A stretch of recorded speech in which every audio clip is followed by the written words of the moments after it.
అనగనగా కోటకొండ అని ఒక ఊరుంది. ఆ ఊళ్ళో దానయ్య అని ఒక అతను ఉండేవాడు. బాగా కండలు తిరిగిన ఒళ్ళు, మంచి ఎత్తు, మెలితిరిగిన మీసాలతో, సింహం లాంటి గొంతుతో దేనికైనా సరే సై అంటే సై అంటూ అందరికన్నా ముందుగా ఉండేవాడు. వాడు మహావీరుడు. అర్ధరాత్రి శ్మశానంలో ఒంటరిగా పడుకోమన్నా పడుకోగలడు. ఆ ఊరికి పక్కనే మానపాడు అని ఒక ఊరుంది. ఆ ఊరు బయట మర్రి చెట్టు మీద ఓ దెయ్యం ఉంది. అది బాగా అల్లరిది. రాత్రిపూట ఎవరైనా సరే ఆ దారి వెంబడి వచ్చారంటే చాలు వాళ్ళ మీద పడి నానా అల్లరి చేసేది. ఒక రోజున దానయ్య పనిపడి వాళ్ళ అత్త వాళ్ళ ఊరు వెళ్ళాడు. వాళ్ళ అత్త వాళ్ళ ఊళ్ళో పని ముగించుకొని తిరుగు ప్రయాణం మానపాడు మీదుగా వస్తుండగా బాగా చీకటి పడింది. ఎప్పుడు బొడ్లో ఒక చిన్న కత్తి పెట్టుకుని ఉంటాడు. వాళ్ళలా చీకట్లో వస్తూ ఉంటే నెమ్మదిగా మానపాడు చేరుకున్నాడు. దూరంగా మర్రి చెట్టు కనిపించింది. కాసేపు సేద తీరుదామని అటువైపు వెళ్ళాడు. వాడు సరిగ్గా ఆ చెట్టు కిందకొచ్చాడో లేదో వాడి సంగతి తెలియని ఆ దెయ్యం పైనుండి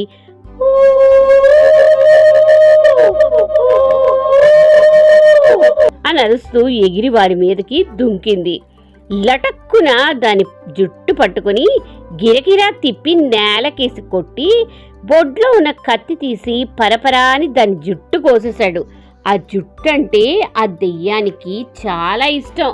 దాంతో అది లబోదిబోమని ఏడుస్తూ కాళ్ళు పట్టుకుని పొరపాటైంది, ఇంకీది జన్మలో మళ్ళా ఎవరి మనుషుల జోలికి రాను, నా జుట్టు నాకు ఇయ్యవయ్యా అని వెంటపడింది.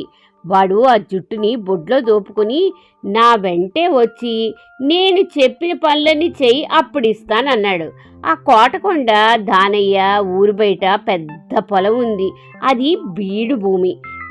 చేనంతా రాళ్ళు రప్పలు తిక్క తిక్క చెట్లు ఉన్నాయి. వాడు ఆ దెయ్యాన్ని పిలిచి వెళ్ళి ఆ పొలమంతా శుభ్రం చేసిరా అన్నాడు.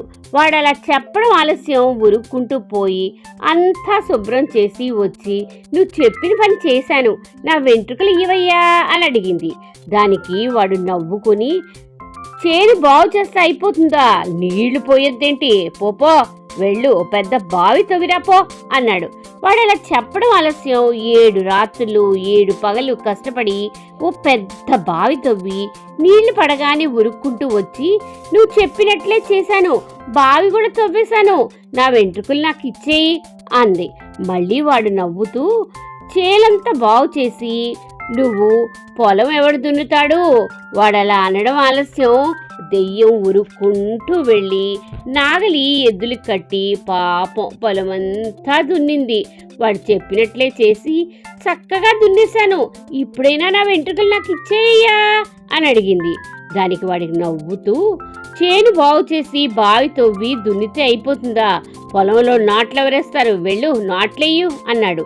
గబగబా వాడు చెప్పినట్టు వెళ్ళి మళ్ళీ నాట్లేసింది. ఈసారి వచ్చి బాబు అన్నీ చేశాను, నా వెంట్రుకలు ఇయ్యు అని అడిగింది. చేను బాగు చేసి బావితో నీ నాట్లేస్తే అయిపోతుందా, పంట ఎవరు పండిస్తారు, వెళ్ళు పంట పండించు అన్నాడు. రాత్రి పొగళ్ళు కాపలా కాసి బ్రహ్మాండంగా పంట పండాక ఉరుక్కుంటూ వచ్చి నువ్వు చెప్పినట్లే బ్రహ్మాండంగా పంట పండించా, ఇప్పుడైనా నా వెంట్రుకలు ఇయ్యు అని అడిగింది.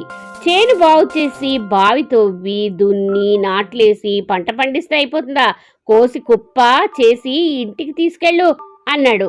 పంటంతా కోసి కుప్ప చేసి బస్తాలకి ఎత్తి ఇంటికి తెచ్చి నువ్వు చెప్పినట్లే పంటంతా నీ ఇంటికి చేర్చాను, ఇప్పుడైనా నా వెంట్రుకలు ఇయ్యు అని అడిగింది. అప్పుడు వాడు జుట్టు తీసుకొచ్చి ఇంకోసారి నువ్వు ఎక్కడైనా ఎవరినైనా ఏడిపించినట్టు తెలిసిందో జాగ్రత్త, ఈసారి జుట్టు కత్తిరించడం కాదు ఏకంగా నీ మెడనే కత్తిరిస్తాను అని బెదిరించి దాని జుట్టు దాని చేతిలో పెట్టాడు. అంతే ఆ దెయ్యం ఓ పెద్ద నమస్కారం పెట్టి జుట్టు తీసుకోవడం ఆలస్యం మళ్ళా చుట్టుపక్కల కనపడకుండా పారిపోయింది.